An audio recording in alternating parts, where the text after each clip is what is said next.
Hi, my name is Everett.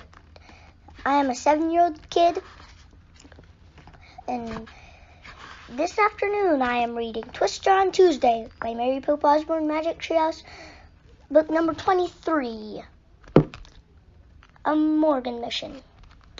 An adventure to blow you away. That's what Jack and Annie get when the Magic Treehouse whisks them back to the 1870s. They land on a prairie near a one-room schoolhouse where they meet a teenage school teacher, some cool kids, and one big scary bully. But the biggest and scariest thing is yet to come. Your head will spin when you read Magic Treehouse, book number 23, Twister on Tuesday. Adventure is waiting inside every Magic Treehouse book. Prologue. One summer day in Frog Creek, Pennsylvania, a mysterious treehouse appeared in the woods. 8-year-old Jack and his 7-year-old sister Annie climbed into the treehouse. They found that it was filled with books. Jack and Annie soon discovered that the treehouse was magic. It could take them to the places in the books. All they had to do was point to a picture and wish to go there. Along the way, Jack and Annie discovered that the treehouse belonged to Morgan Le Fay. Morgan is a magic librarian from Camelot, the long-ago kingdom of King Arthur. She travels through time and space gathering books. In Magic Treehouse books number 5 through 8, Jack and Annie help free Morgan from a spell. In Magic Treehouse books number 9 through 12, they solved 4 ancient riddles and became master librarians. In Magic Treehouse books number 13 through 16, Jack and Annie had to save 4 ancient riddles from being lost forever. In Magic Treehouse books number 17 through 20, Jack and Annie freed a mysterious dog from a magic spell. In Magic Treehouse books number 21 through 24, Jack and Annie have a new challenge. They must find 4 special kinds of writings from Morgan's library to help save Camelot. They are about to set off to find the third of these. Chapter 1, Tuesday. Jack opened his eyes. Sunlight streamed through his window. Tuesday, he whispered. Morgan's note had told him and Annie to come back to the Magic Treehouse on Tuesday. He could hardly wait to where she was sending them. Jack scrambled out of bed. He threw on his clothes. He packed his notebook and pencil into his backpack. Then he headed into the hall. Jack bumped into Annie. She was dressed in jeans and t-shirt. Tuesday, they both whispered. Together, they hurried down the stairs. Mom, Dad, we're going out for a few minutes, Jack shouted. Don't you want to have breakfast first? His dad called from the kitchen. When do we get back? Said Annie. They rushed out the front door. They ran down the street in the bright summer sunlight. A warm wind gently shook the trees as Jack and Annie headed into the Frog Creek woods. Soon they came to the tallest tree in the woods. The Magic Treehouse was waiting for them in the high branches. Jack and Annie grabbed the rope ladder and started climbing. Inside the treehouse, the note from Morgan still was on the floor. Dear Jack and Annie, Camelot is in trouble. To save the kingdom, please find these 4 special kinds of writing from my library. Something to follow, something to send, something to learn, something to lend. Thank you, Morgan. Okay, said Jack. We found the first writing, something to follow. He picked up the list from the Civil War. He picked up the second. We have the second, said Annie. Something to send. She picked up the letter from the Revolutionary War. Now we just need the third, said Jack. Something to learn. No problem, said Annie. She grabbed the book lying on the corner. I hope we're not going to another war. He and Annie looked at the cover. It showed a field of tall green grass. The title was Life on the Prairie. The prairie, said Annie. We already went to the prairie when we met Black Hawk. Yeah, said Jack, remembering their adventure with that Native American boy. He opened the book and turned to a picture of an old-fashioned train crossing the prairie. Oh, he said, I get it. Trains crossed the prairie after the pioneers came. When we went to the prairie before, Native Americans, people who lived there. So we must be going to a pioneer time, said Annie. Said Annie. I think so, said Jack. He pointed to the picture that showed the train crossing the prairie. I wish we could go there, he said. The breeze picked up. The wind started to blow. The chair started to spin. It spun faster and faster. Then everything was still. Absolutely still. Chapter 2, Signs of Life. Jack opened his eyes. He was wearing pants with suspenders and a shirt with the sleeves rolled up. In place of his backpack was a leather bag. Annie was wearing a long dress with a sunbonnet. I like my hat, said Annie. It'll keep the sun off my face. Yeah, except there is no sun, said Jack. He and Annie looked out the window. The sky was cloudy. The treehouse had landed in a small grove of trees near a creek. Beyond the trees was a wide-open prairie. Green grass and wild flowers swayed in the chilly wind. In the distance, a train puffed across the prairie. Sparks of fire came out of its smokestack. Huge clouds of black smoke billowed into the sky. Wow, said Jack. He looked at the picture of the train in their book and read. After the Civil War, the U.S. government built railroads to link the eastern and western parts of the country. By the 1870s, steam engines carried people across the Kansas prairie. Jack pulled out his notebook and wrote, 1870s train cross Kansas. Let's get going, said Annie. We have to find that special writing from Morgan. She started on the rope ladder. Jack packed his things in his leather bag and climbed down after her. When he stepped onto the ground, Jack looked toward the west. The train was gone. Only a thin trail of smoke floated on the sky. That train was cool, said Jack. Yeah, and so is that, said Annie. She pointed in the other direction. Far in the distance, a line of covered wagons rolled through the rippling grass. Their white covered billowed in the breeze. Jack pulled out the research book. He found a picture of the wagon train. He read aloud. Wagons were most common way for families to travel west. They could carry clothes, tools, food, and water. A line of wagons is called a wagon train. The white cloth covering over the wagon also made them look like sailing ships or schooners. For the reason, covered wagons were sometimes called prairie schooners. Jack looked at the wagon. They did look like ships sailing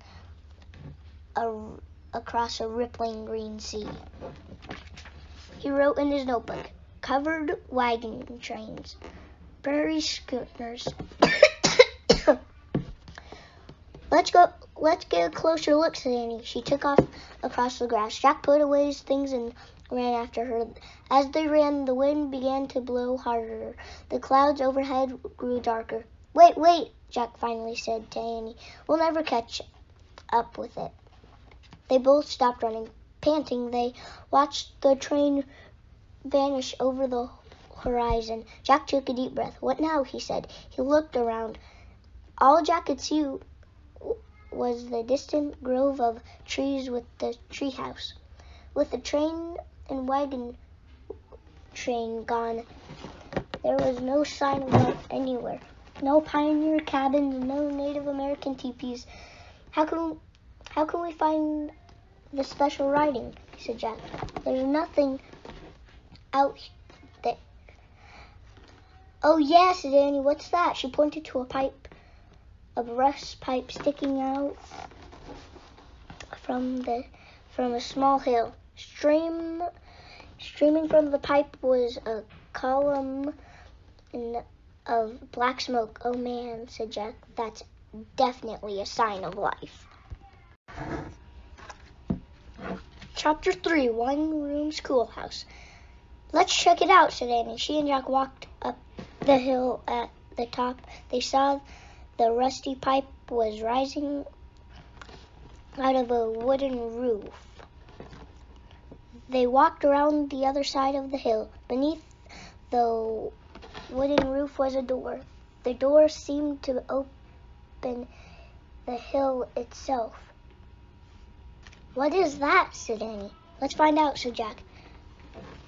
He studied the research book until he found a photograph of a black and white photograph. The photograph showed the same hill with the door. Jack read aloud. "Since the prairie did not have so many trees, wood was hard to find, so the pioneers often made their houses out of sod brick, which were blocks of earth cut out of the prairie. Sometimes a sod house was dug out of the side of the hill, a hill. It was called a dugout." Jack pulled out his notebook. He wrote, "Sod brick, blocks beneath earth, dugout, sod house carved out of hillside." Jack and Annie read more. "Tornadoes or twisters are common on the prairie. So many dugouts have had storm cellars. A storm cellar was like a rough basement below the ground. During a twister, a storm cellar is the safest place to be." "Wow, maybe we'll see a twister," said Annie. "I hope not," said Jack. He read on. "A pioneer family built this dugout for a home. When they moved, the dugout became a schoolhouse. The schoolhouse had only one room. It also had a storm cellar beneath it." Jack quickly wrote, "Some dugouts have storm cellars." "Hey, this is the place," said Annie. Jack looked up from his writing. "What place?" he asked. "Where's the best place to find our special writing? Something to learn," asked Annie. Jack smiled. "A school," he said. Annie ran to the wooden door and knocked loudly. A moment later, the door creaked open. A girl peeked out. Her hair was in a tight bun, as if she were a grown-up, but she didn't look more than 16 or 17 years old. "Hi, I'm Annie," said Annie. "This is my brother Jack." The girl opened the door wider. "Hello, Jack and Annie," she said. "I am Miss Neely, your teacher."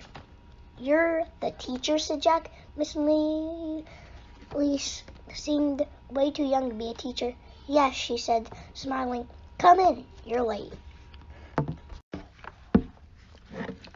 Chapter 4, Reading Lesson. It was warm and dry inside the schoolhouse. Several oil lamps lit the darkness. "Class, meet Jack and Annie," the young teacher said. "What class?" thought Jack. There was only 3 kids. On one bench sat a small boy and girl. The boy looked about Annie's age. The girl looked a little bit younger. On the other bench sat a tall boy. He was tough-looking. "Welcome to our first day of school," said the young teacher. "Today's your very first day?" said Annie. "Yes, and our first day in this dugout. The family who lived here left for California a week ago," said Miss Neely. Jack and Annie peered around the room. The walls were made of dirt. The floor was made of wood. It was covered by a worn rug. Miss Neely's desk was made from a barrel. A small coal stove was near a desk. A crate held a water jug, chalk, and 2 small blackboards. "It's a nice school," Annie said politely. "Thank you. We're very grateful for it," said Miss Neely. "And where do you live?" "Well, actually," Jack started. Then he stopped. He wasn't sure what to say. "Actually, we don't live around here," said Annie.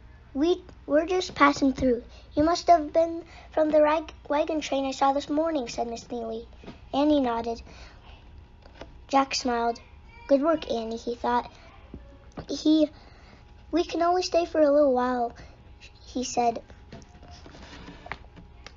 "How excited for you," said Miss Neely. "Heading west on a wagon train? Where are you going?" "California," said Annie. "California, that's wonderful, isn't it, class?" Miss Neely told the others. "Yes, ma'am," the two younger children. The older boy barely nodded. "Have you ever been to school before?" Miss Neely asked Annie. "Yes, ma'am," said Annie. "We both know how to read and write. Jack is one of the best readers you'll ever meet." "My, isn't that wonderful, class?" said Miss Neely. "Yes, ma'am," the two younger children said. The older boy gave Jack a scowl. "Not exactly the best," Jack said modestly. "I love reading." "I love to read," said Miss Neely. "I'll read any book I can get my hands on." "Me too," said Jack. "Then perhaps you'd like to start off our reading lesson of the school year," said Miss Neely. "Sure," said Jack. "Sit with Jeb, then," said Miss Neely. "And Annie, you sit with Kate and her brother Will."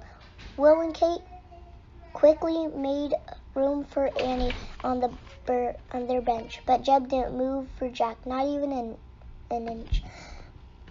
Jack barely had room to sit. He took a deep breath and sat on the end of the bench. Miss Neely handed Jack a book. "This is our only reader," she said. "It's the McGuffey Reader. Please read the first 2 lines of the poem on page 50. "Oh, sure, ma'am," said Jack. He turned to page 50. He pushed his glasses into place. Then he read aloud. "Twinkle, twinkle, little star, how I wonder what you are." "Very good," said Miss Neely. "Now pass it on to Jeb." Jack handed the book to Jeb. "Jeb, please read the next 2 lines," said Miss Neely. The older boy cleared his throat and stared at the page. Maybe Jeb can't read," Will said in a kind voice to Miss Neely. Jeb's face got red. "Shut up, Will," he muttered. "Oh, Miss Neely."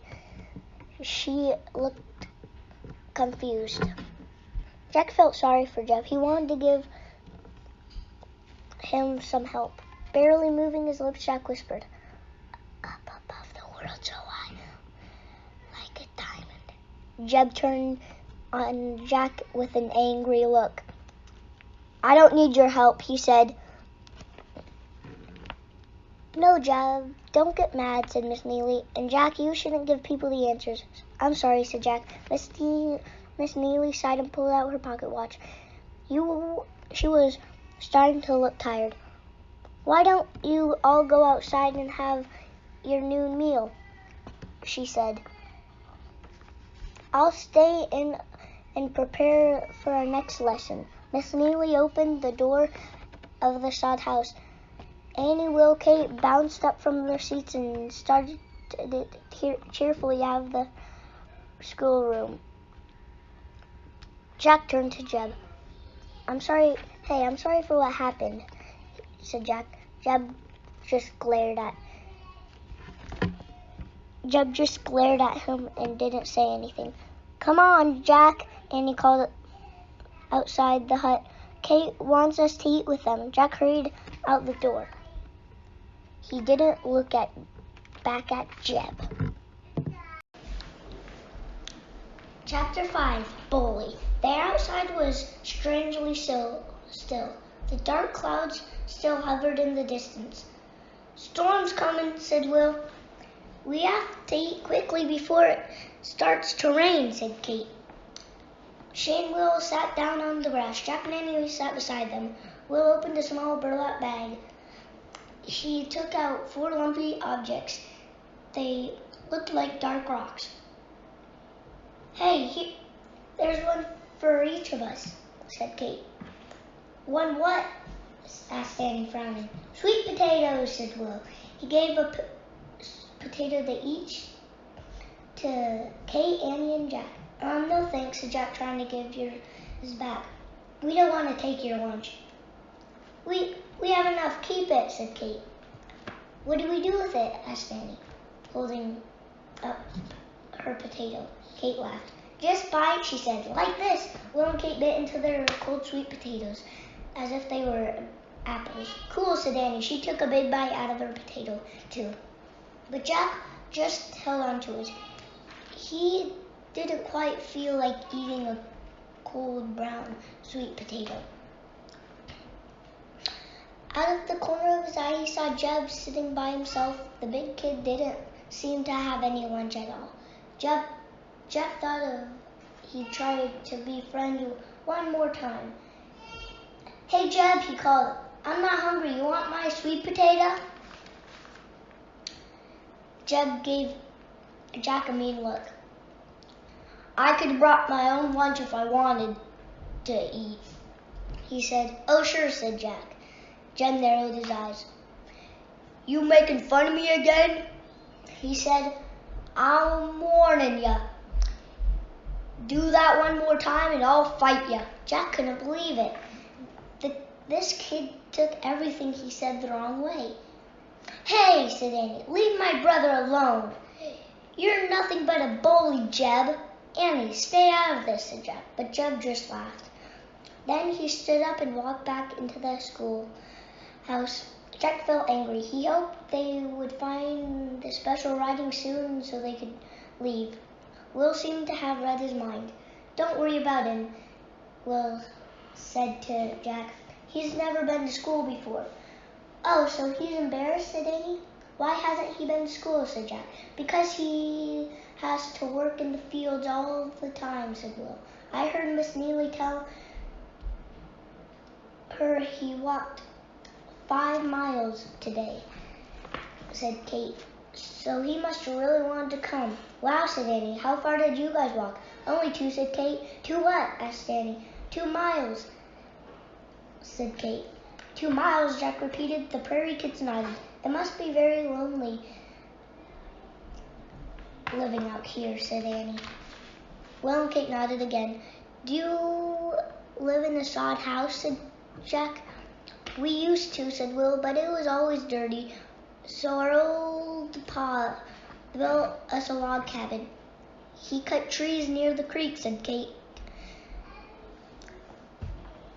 "Then he made the cabin by hand." Before Jack or Annie could ask another question, thunder cracked in the sky. Then rain started to fall. It fell fast and hard. Everyone jumped up. Come in," Miss Neely called from the doorway.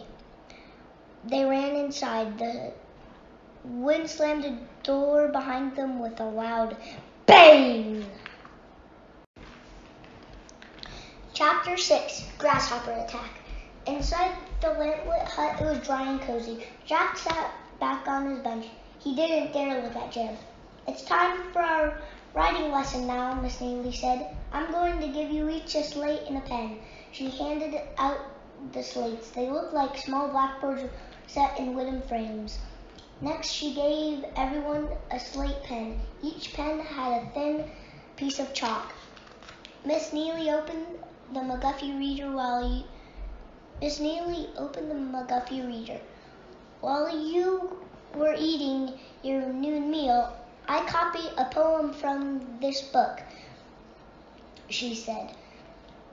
Now I want you to copy it.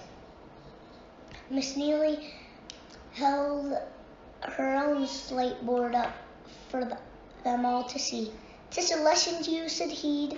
Try again. If at first you don't succeed, try again. Jack quickly started copying the words. Out of the corner of his eye, he saw Jeb riding very slowly. It took the older boy a long time to write the letter T.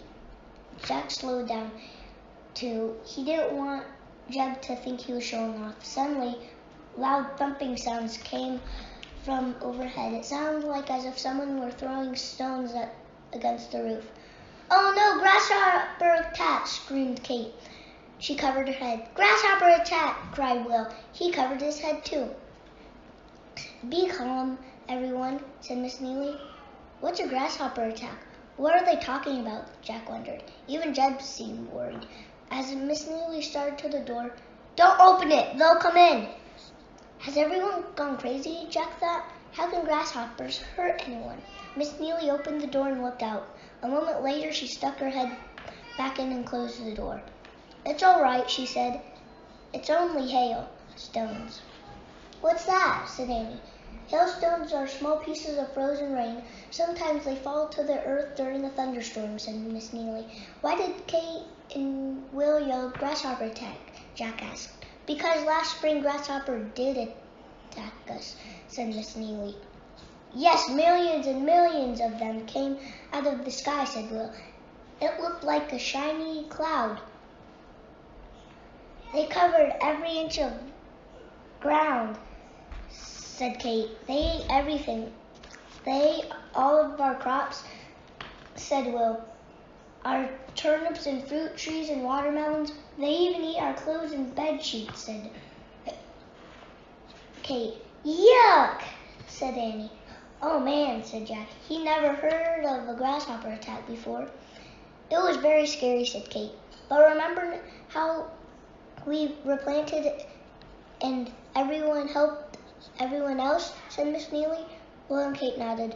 We must try to hold on to the good memories, said Miss Neely gently, and let go of the bad ones. Yes, ma'am, said Kate. Everyone was quiet for a moment. Then the sounds of the hailstones died away. Let's go back to our lesson now, said Miss Neely. They all returned to their writing. Everyone worked even working as slowly as he could. Jack finished first. He showed his copy of the poem to Miss Neely. Good work, Jack, she said. We can all learn from these words, can't we? Yes, ma'am, said Jack. Hey, this is it, Annie blurted out. Something to follow, but something to learn. Miss Neely looked puzzled, but Jack smiled. He knew just what Annie was talking about. They had found their special kinds of writing. They could go home. Jack stood up. Excuse me, ma'am, but I'm afraid we have to leave, he said. So soon, said Miss Neely. Yes, we have to go back to our parents, said Annie. May I take my slate with us? Asked Jack. Please do, said Miss Neely. Use it on your trip to California to practice your writing. Thanks, said Jack with a big smile. He put the slate in his leather bag. We learned a lot, ma'am.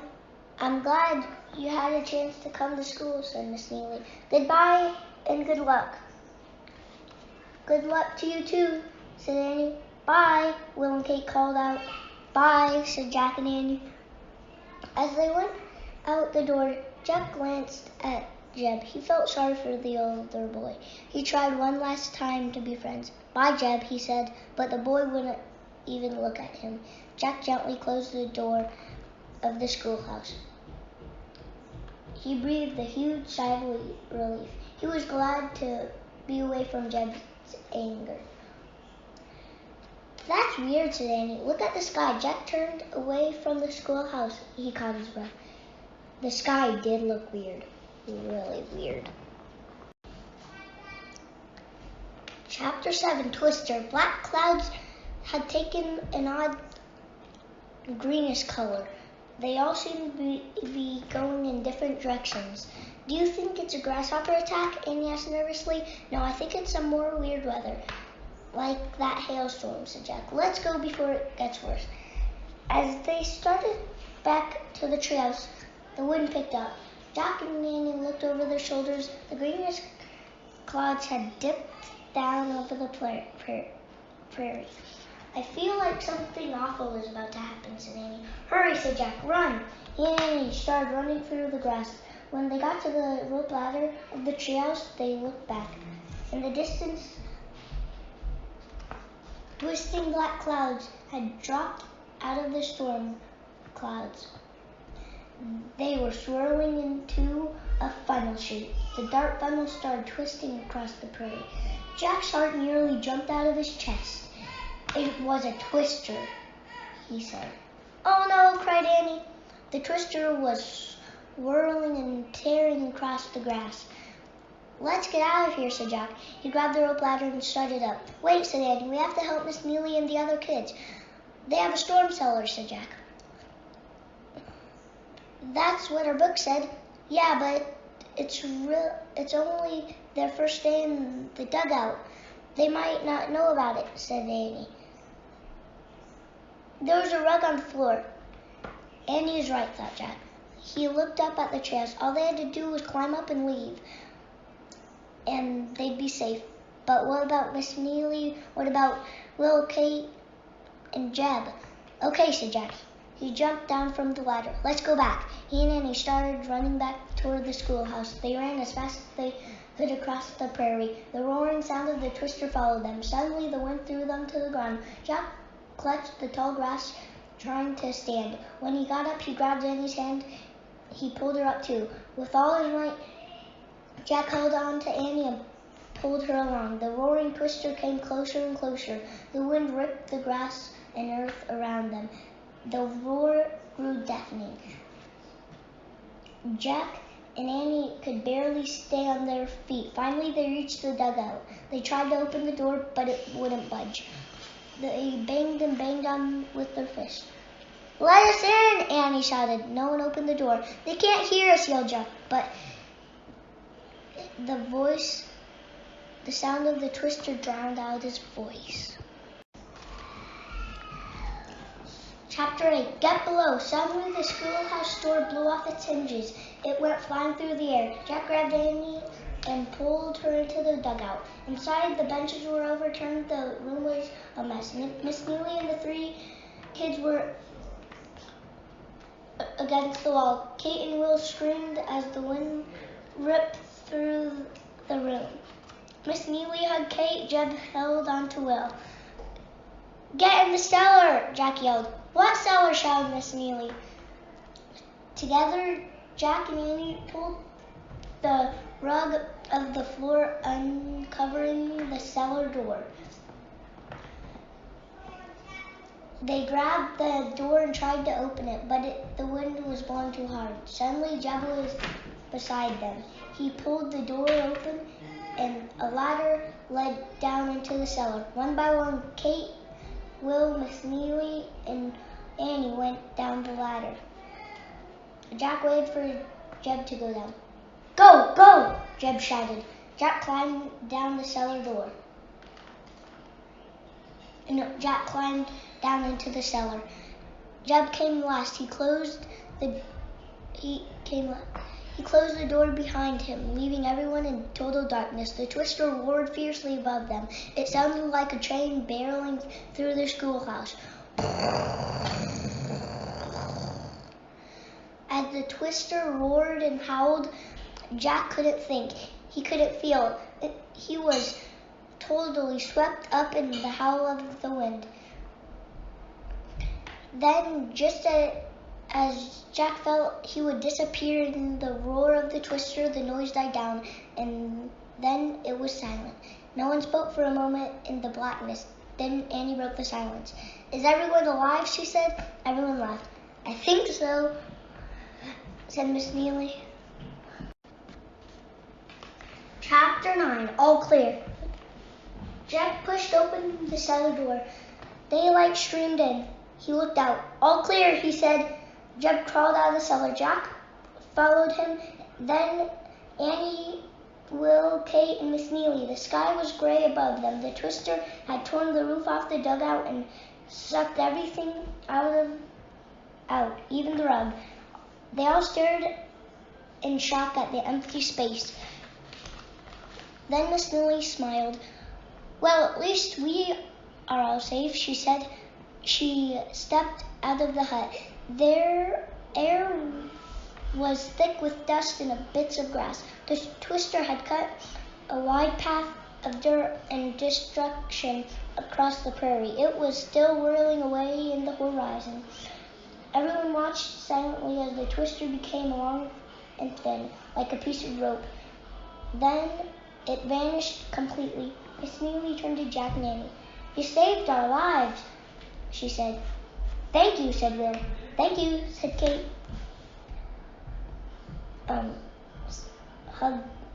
Kate hugged Annie. "Jeb actually opened the cellar door," said Jack. "Yes, thank you too, Jeb," said Miss Neely. The older boy only scowled. "I hope you can find a new school," said Annie. "We will," said Miss Neely. "Just as we planted our fields after the grasshopper attack, we will build our school again after the twister. If at first you don't succeed, try again." Jack thought Miss Neely was one of the bravest people he'd ever met. "You're a good teacher," he said shyly. "I love teaching," she said. "It's a job that lasts forever. Whatever you teach children today travels with them far into the future." "That's true," said Annie. Jack smiled. "Well, we better leave again," he said. "Bye, everyone." Everyone waved except Jeb. Jack and Annie started across the prairie back toward the treehouse. They hadn't gone far when Jack heard someone shout his name. He turned around. It was Jeb. "Jeb." "Wait!" the older boy yelled. He ran. He had a fierce look on his face.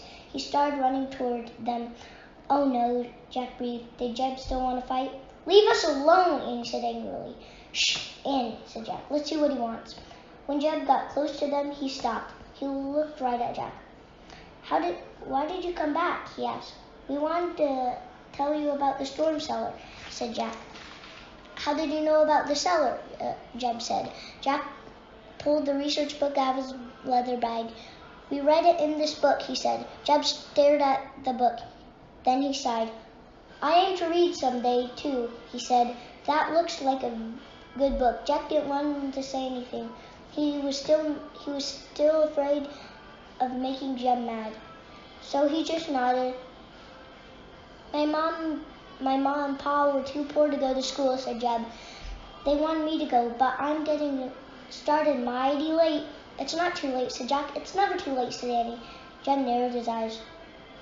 "If you ever come back through here," he said. "Yes," Jack said carefully. Was Jeb about to threaten him again? "Maybe I'll be able to read that book of yours," said Jeb. Jack sighed and smiled. "I know you will," he said. Jeb smiled back. He had a nice smile. "Thank you for coming back to rescue us," he said to both Jack and Annie. "Too bad you can't stay. I reckon we'd all be good friends if you did." "I reckon we would too," said Annie. Jeb nodded, then he turned and ran back to join the others. Suddenly, the sun broke through the clouds. The wildflowers danced in the gentle breeze. "Ready?" said Annie. Jack stood there staring at the sunlit prairie. "Jack, ready to go home?"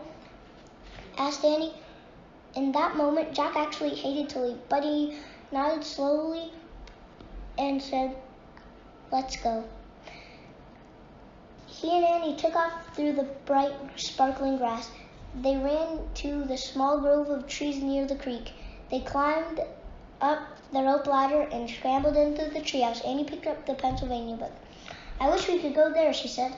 This time the wind did not start to blow. The treehouse simply started to spin on its own. It spun faster and faster, then everything was still.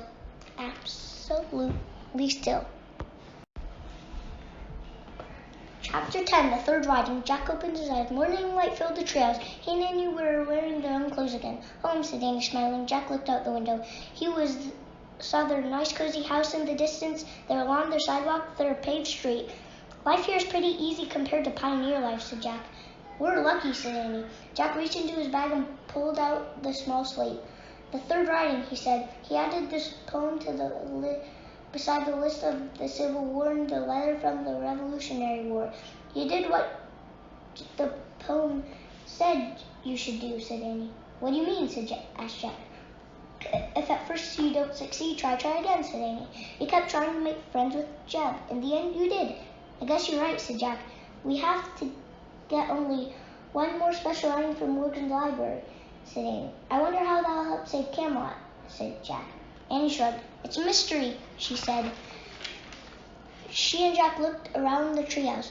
Look, Annie picked up a piece of paper from the corner. She read aloud. Come back early Wednesday morning. Wednesday, man, that's tomorrow, said Jack. So, said Annie. She started on the rope ladder. Not much time to recover, said Jack, pulling on his backpack. Recover from what? Said Annie. The twister, said Jack. Oh yeah, I had almost forgotten about that, said Annie. Jack smiled. Actually, the nightmare of the twister was fading from his memory too. We must try to hold on to the good memories, Miss Neely had said, and let go of the bad ones. The kindness of Will and Kate, making friends with Jeb, and the courage of Miss Neely. So, these memories, Jack thought, he would never forget. More facts about twisters. Twisters, or tornadoes, are the fastest winds on Earth. Twisters can travel at speeds up to 200 miles per hour.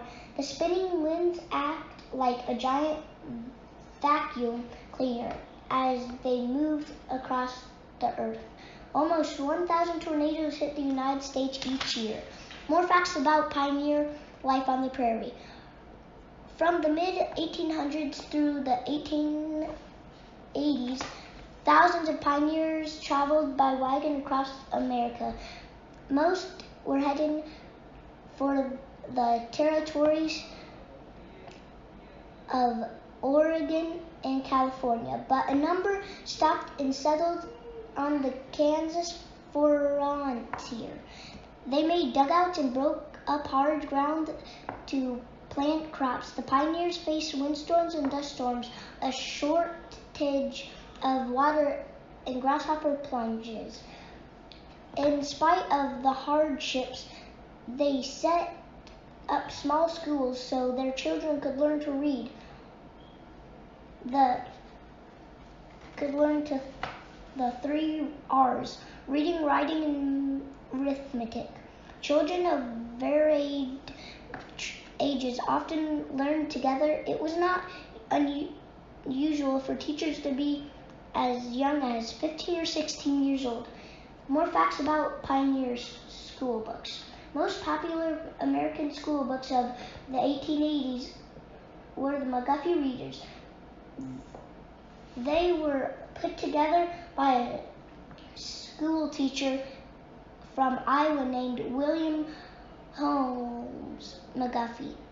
Poetry such as Mary Had a Little Lamb, Twinkle Twinkle Little Star, and If at First You Don't Succeed became part of American life because they were in the McGuffey Reader. Websites, spelling book was another signification reflection in early American schools. It taught people who'd come from all over the world how to spell words in the English language. Next time I will be reading Christmas in Camelot by Mary Pope Osborne. See you next time. Bye-bye.